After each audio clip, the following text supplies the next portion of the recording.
Yeah, I'll react to that, sure. Hey guys, let's learn how Britain is turning the North Sea into a massive power plant. The sea cures all ailments. Now it stands to cure the craving for renewables. This map of the North Sea identifies high wind areas for power generation. The waters surrounding the United Kingdom are marked in dark purple, indicating an average speed of over 10 meters per second at 100 meters elevation. For a potential wind farm, this is prime real estate.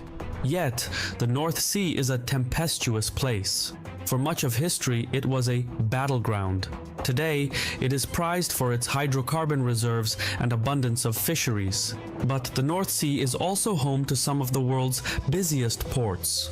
Roughly 250,000 container ships pass through it each year, making it one of the planet's most capital-wealthy places. Britain has a lot to be thankful for, but the thirst for renewable energy is growing, and British lawmakers want to transform the North Sea into a gigantic power plant to meet their needs. The plan in motion is one of tremendous scale, affecting... So this is super important, huh? The North Sea. I know there are a lot of oil and natural gas reserves in the North Sea. Obviously prime real estate for wind, like they're saying, and big shipping. So just overall, a lot of money. The plan in motion is one of tremendous scale, affecting tens of millions of households and revolutionizing the geoeconomics of the periphery. Britain has vowed to become the Saudi Arabia of wind, but acting on a whim is not the way to go. The sea has endless patience. Sometime or other, it will find out everything you did wrong. Caspian Report, guys. Original link to the video, top of the description, as always. Oh, there's a crack I want to get so bad. Today's video is sponsored by Enlisted, a new kind of guys, first-person shooter please. that distinctively combines PvP with PvE combat, available on PC, PlayStation, and Xbox. Enlisted gives you command of a squad of AI soldiers to fight in massive battles with hundreds of targets led by other players. There are multiple campaigns, with each featuring unique weapons, vehicles, and equipment. Campaigns in Enlisted are so diverse that they feel more like individual games. Each playthrough offers an entirely new experience. I like to have vehicles in games, and Enlisted has over 100 weapons, tanks, and aircraft, including the Sherman Firefly, the T-34, and more. The arsenal in this game is just massive, and it's made all the better thanks to incredible graphics and attention to detail. Above all else, Enlisted is free, so use my link in the description box. Upon registration, you will get a free bonus pack that includes multiple weapons, soldiers, and a premium account. Enlisted, get it now. Located at the nexus of northwestern maritime Europe, the North Sea touches the coastlines of 6 highly developed economies: Britain, Belgium, the Netherlands, Germany, Denmark, and Norway. Historically, the region's temperate climate and fertile soils complemented abundant timber and hydropower, fostering intensive agriculture and dense human habitation. Meanwhile, its wealth of natural harbors, coves, and fisheries geared its economies towards port development and maritime commerce. British and Dutch sea power gave rise to expansive colonial trading networks, facilitating inflows of cheap raw materials and outflows of manufactured goods. This system privileged the nations by the North Sea and transformed them into industrial hubs. And though initially powered by coal, by the late 20th century, North Sea oil and gas became a major energy resource. Now, however, as economies move to renewables, the North Sea has emerged as a promising high-value hub for harvesting wind power. Isn't natural gas a lot better for the environment than oil is? Just a question. Emerged as a promising high-value hub for harvesting wind power. For added context, strong and consistent winds exist in many places. But what makes the North Sea's wind power unique and commercially feasible is its proximity to coastal population centers and its existing seaport and energy infrastructures. Equally important, the sea's average depth sits at 95 meters, which makes installing wind turbines in fixed places more practical. Used to be Doggerland, right? Or is that By and somewhere else? large, strong winds, shallow waters, and existing infrastructure make the North Sea an exceptional space for renewable energy. No other place on Earth is quite like it. This is especially true in the British Hold on, I gotta stop that. structure make the North Sea. Strong winds, shallow waters, and existing infrastructure make the North Sea an exceptional space for renewable energy. Okay. No other place on Earth is quite like it. This is especially true in the British territories, which include the English Channel, the Celtic Sea, the Irish Sea, Dover Strait, Dogger Bank, Thames Estuary, and the northern part of the Atlantic Ocean. Guys, what about putting it in between Antarctica and South America? Is that Cape Horn? No, Cape Good Hope. Because that's a giant funnel, right? Where I know currents go around Antarctica, but also, it doesn't have a lot of the other things. It's way out in the middle of nowhere, and I'm sure the seas are much deeper. But Strait, couldn't you make like floating ones? Dogger Bank, Thames Estuary, and the northern part of the Atlantic Ocean. Currently, there are over 40 wind farms in the North Sea, totaling around 2,630 turbines, with an offshore capacity of 30 gigawatts. In layman's terms, that is enough to power roughly 8.7 million households. But the nations surrounding the North Sea have big plans. Renewable energy demand is increasing rapidly, and production must keep up. In April 2023, 9 European leaders pledged to increase the North Sea's offshore wind capacity to 120 gigawatts by 2030 and at least 300 gigawatts by 2050. That is an incredible tenfold increase in capacity when compared with today's settings. But turning the North Sea into a gigantic power plant is not easy. Technical considerations are plenty. Currently, monopile turbines, which consist of a steel tube driven into the seabed, are the cheapest solution.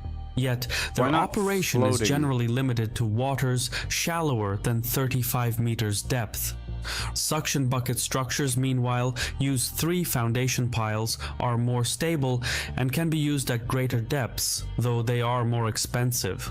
So, part of me thinks why not have floating platforms, but then with a floating platform, I'm sure you wouldn't get the efficiency of the wind because a lot of the wind would be pushing around the platform or like trying to push it sideways, where having a fix to the ground, you know, the wind has no other option but to turn the turbine. So that's jacket structures are likewise generally costly and are more complex, but are also more hydrodynamic, and some variants are relatively cheap, even compared to monopile turbines.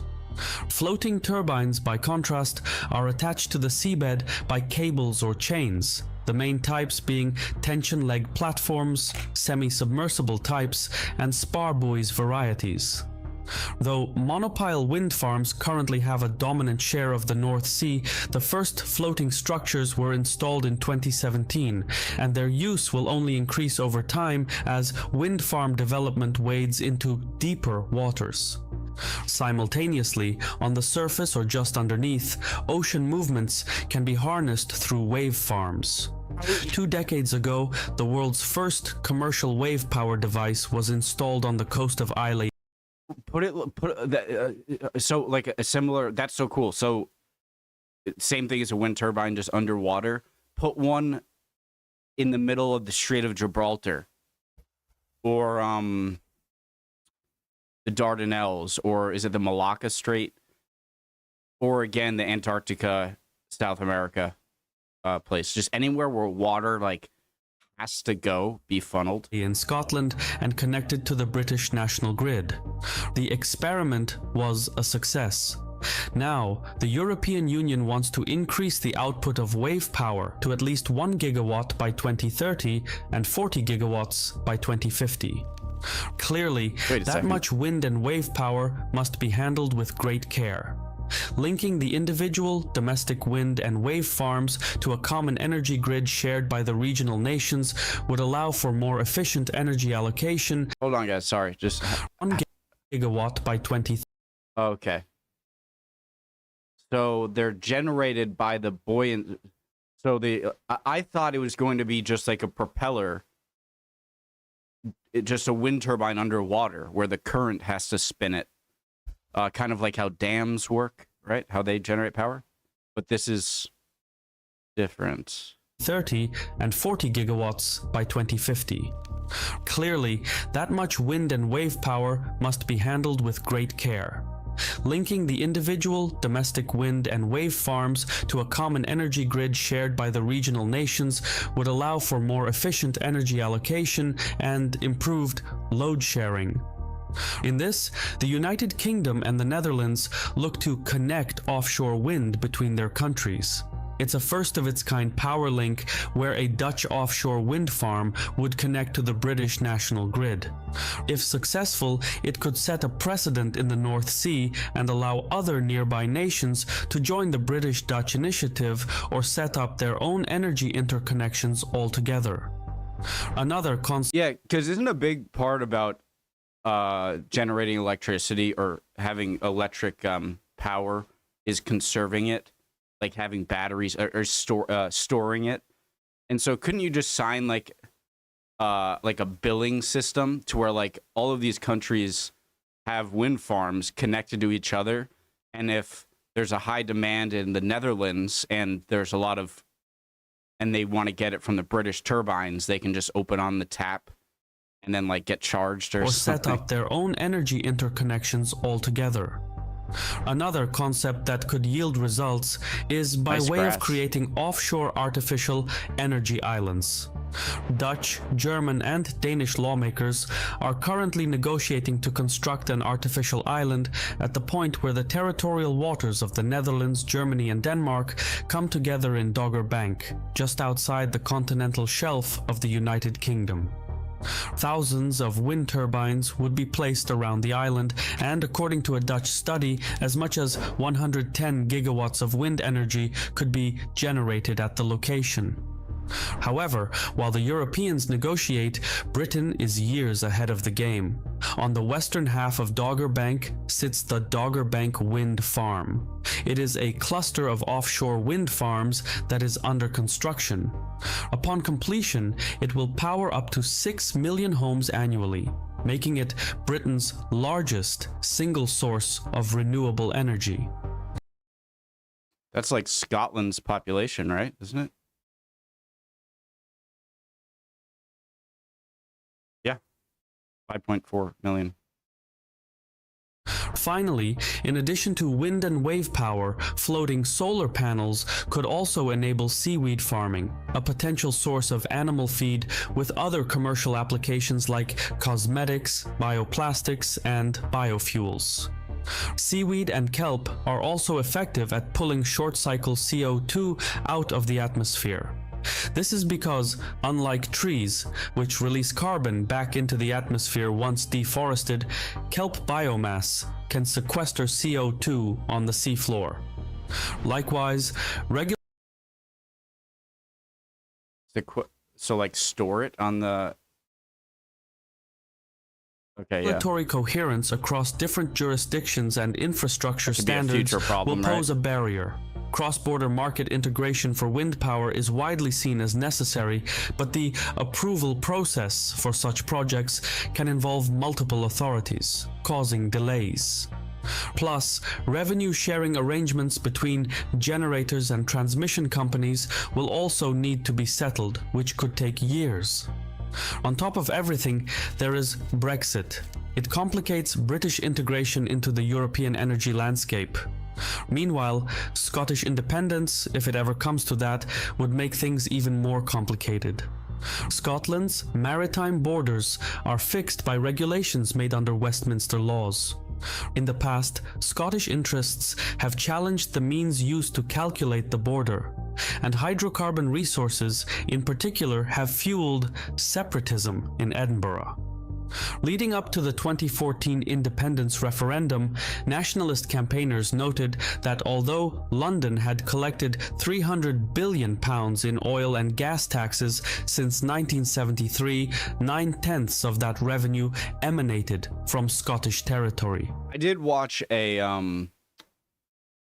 video about this, about like what would happen in a Scottish separation from the UK, and obviously there were negatives on both sides, but it seemed like the well, you can just see it right here that although Scotland has more of the oil, Britain has more of the natural gas. So in the event of a divorce from London, both the maritime border and the split of ocean resources and assets will be open to dispute. Damn, Netherlands. But while political disagreements come and go, wind power is not inexhaustible.